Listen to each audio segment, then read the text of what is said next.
Alright, I'd like to have a suggestion. In this video, I'm going to be showing you how to install Windows 10 on an NVMe hard drive. This came in from a special request by somebody within the community or someone that at least watched one of my videos. There we go, we got Bricks, I guess the way you pronounce that, B-R-I-X. How to dedicate more RAM to the Ryzen integrated graphics on the Gigabyte B550M DS3H motherboard. He says, can you do an install Windows 10 on an NVMe on this motherboard? So that's how this video came about. If you have any video ideas for me or something you'd like to see me put out, put it down in the comments section below and I'll take it into consideration when doing a video on it. But that's how this came about. Pretty well, it's like installing Windows 10 on any other hard drive or SSD. So there you go, video's over with, done. Enjoy your life, right? Well, no, not exactly. I'm gonna go ahead and walk you through the steps of how to install Windows 10.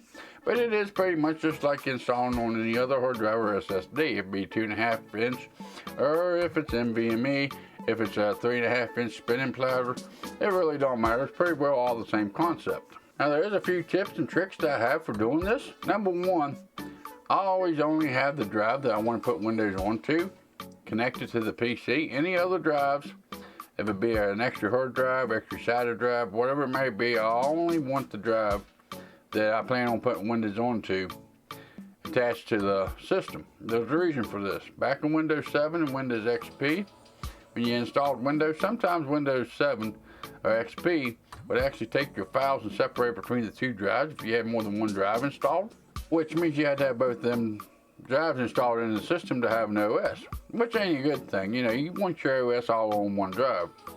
Yes, I'm old, it's old school, but because of that, I always prefer to only have the one drive connected. You can put it in the system and whatnot, just make sure your data cable or your power cable, either one, ain't connected to the second drive. If it's an NVMe second drive, make sure it's out of the system. The number two tip, whenever you're installing Windows 10, unless you want a Microsoft account, or if you already have a Microsoft account, but if you don't want that account, which I normally don't, I normally disconnect from the internet. I would not plug in the RJ45 cable. And if you have Wi-Fi, turn it off. And like I said, that's why I do this. I don't connect to the internet, because if you do, Windows 10 will make you create a Microsoft account. If you want an offline account, like I show you in today's video, make sure you ain't connected to the internet when you're installing Windows 10. And for my third tip, when installing Windows 10, you only want to connect what you really need, which would be your power cable, your display out cable, your keyboard, your mouse. I wouldn't leave anything else plugged in. I'd try to minimize that as much as possible and only plug in the four necessary cables. So let me flip you over here and I'll show you how to get Windows 10 installed on an NVMe M.2 drive. Alright guys, now we've got the system all put back together. We've got the new NVMe hard drive in there. You come up to this window. Then what are you supposed to do? How am I supposed to use a computer like this? Well, you really can't. There ain't really a whole lot you can do about it, right? Wrong. We're going to be installing Windows 10 on this off of the USB. If you don't know how to get, or if you don't have, or if you don't know how to do it, there is a video I will link in the description. I'll put a card up there in the corner for you, showing you how to create a Windows 10 bootable media device, which is pretty easy. If you don't have the USB thumb drive with Windows 10 on it, make sure you go check out that video. We're going to go ahead and put the thumb drive in here. Alright, there we go. Now we need to restart the machine. You power down the machine. Okay, you power the machine back up. Start tapping your F12 button. Alright, my BIOS has been reset for some reason. Yeah, okay. You tap the F12. Alright, by tapping F12 you end up into this. Now yours may vary depending on the bootable drive you have. Mine's just listed as a generic flash drive, 8.701 partition 1, generic flash drive disk 8.07. Pretty important right here that you pick this portion 1. Yours may be different. If you're using a SanDisk bootable drive or something else, it may say something a little bit different. But you definitely want to pick however it's listed.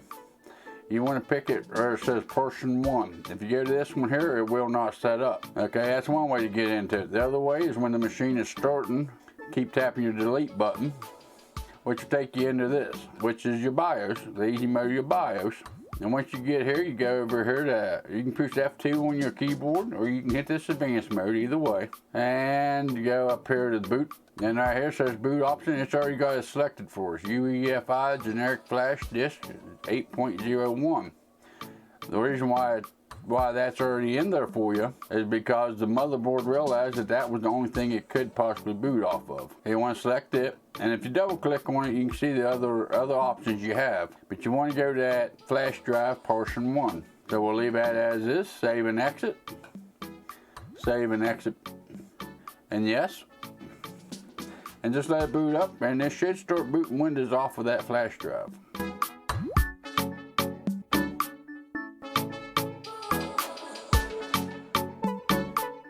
Alright, here we go. Windows is starting to install, starting to do the setup for Windows. We're going to leave all this as is because that's what I need. Language is English, time and current formats English, keyboard input method US. Yep, so we're going to hit next. And hit install now. Right here, it's going to ask for your product key. You can put this in now or you can put it in later, whichever way you want to do it. I don't have a product key. I normally wait till after I install Windows, then I go in and activate Windows, even if I do have a product key. But for right now, we're going to hit this do not have product key. Pick which one you want. We got Home's 10, Home in, Home Signal, Single Language, Education, Education in, Pro in, whichever one you want. I normally do Windows 10 Pro. Hit next. You gotta accept the license terms, of course. And since this is a new hard drive, we want to do a custom install. I always do a custom. I never do that top one. I never do an upgrade or install Windows, keep my files, settings, all that. I never mess with that one. I always do a custom install. As you can see, we've already got 3 portions on this hard drive. I don't know how that happened because I just wiped them all out.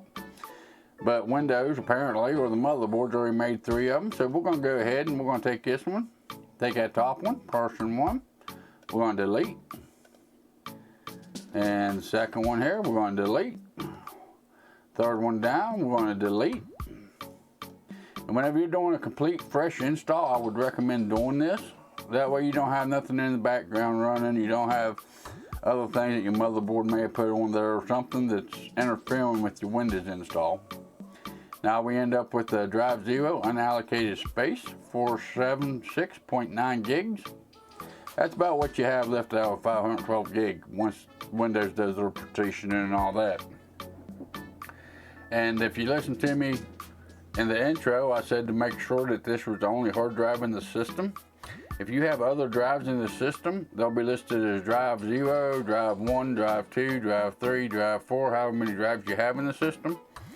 Make sure you're picking the exact drive that you want to put it on, and you know what that drive letter is. That's why that's one of the reasons why I recommend disconnecting all other drives. And the other thing is, back in Windows 7, Windows XP, Windows 7, and all of them, if you have more than one drive installed, it like putting certain parts of the operating system on both drives. So you had to have both drives to have your OS. It's just an old habit, I guess, because I'm an old man that's been doing this for a long time.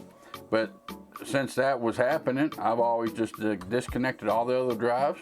And you don't have to worry about picking the right drive. If you have other information on your drive to install Windows, it will wipe the drive completely out. So I'd recommend just having the drive installed that you want to put Windows on. Any other drives, disconnect them. We hit next, and it starts doing its thing, and you just sit back and wait and watch.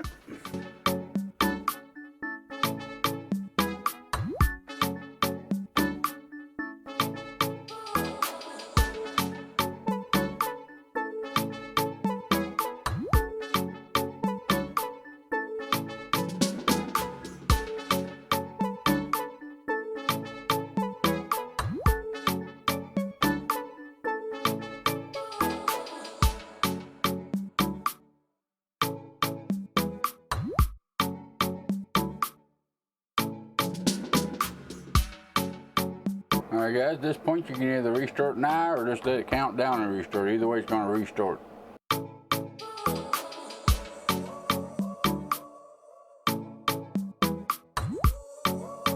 And when it reboots, this should reboot back off of the NVMe hard drive instead of the thumb drive.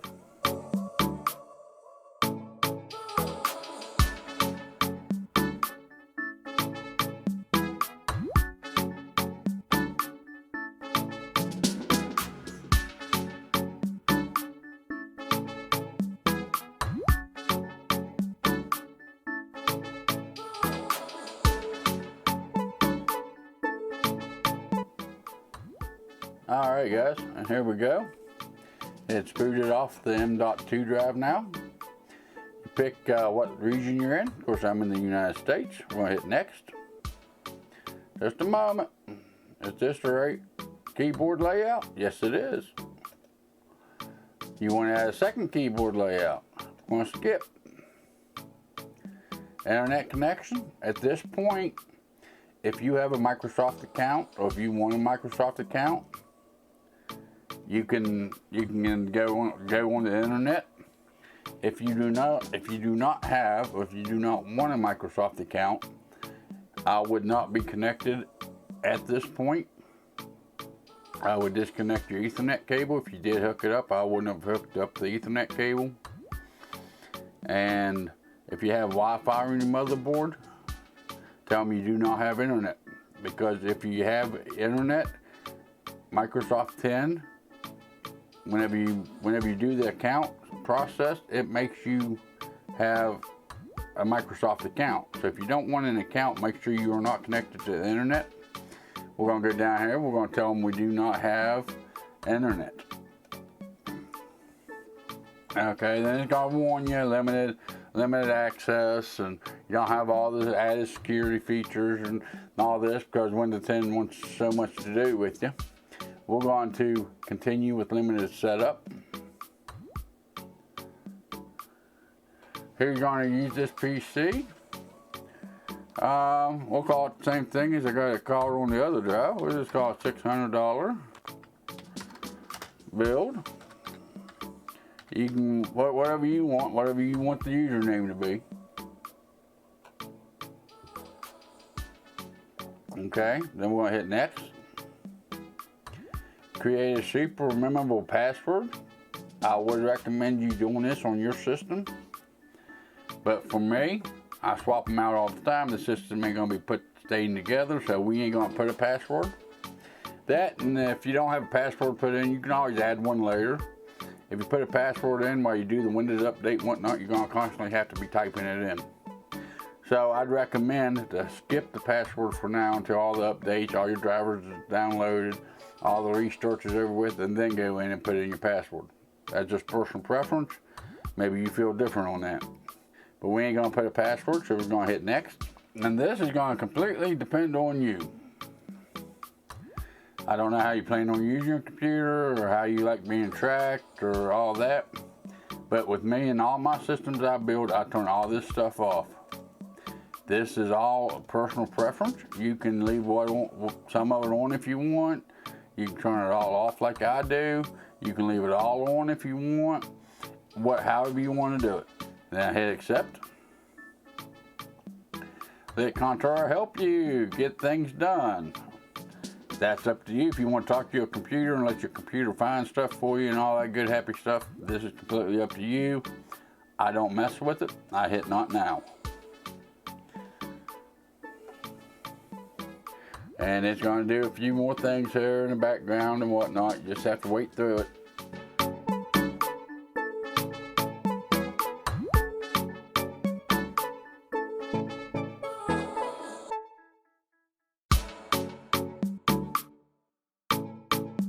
Alright guys, there we are on the desktop, and that is Windows 10 installed. Now whenever you restart the system, it should automatically go into Windows for you. Let me get reset up here and I'll come up with the conclusion to the video for y'all. Alright guys, that's the way you get Windows 10 installed on that NVMe drive. It's pretty well the same thing like I told you in the intro. It's pretty well the same thing as installing Windows 10 on any other hard drive or SSD. But there's the way we do it. Thanks, Brick, for the video idea. I hope you appreciate it. I hope you learned a little bit of something. If you like this kind of content, go down and give me a thumbs up. If not, give me a thumbs down. There's a comment section below. I go through them every weekend here on my live stream, Saturday morning, 11 o'clock Eastern Standard Time in the U.S. If you really like this kind of content, make sure you hit that subscribe button, turn on the notification bell, that way you're notified next time I put out a video or go live here on YouTube. Also, there's links in the description for Instagram and Twitter. I don't care your inbox, but I do put up photos and new stuff I have coming in, give you an idea of what's coming up on the channel. If there's any information about my live stream, if I got to cancel it or change the time or date of it, so you also be informed of that information. With all that being said, you all have a good day, and I'll see you in the next video or live stream.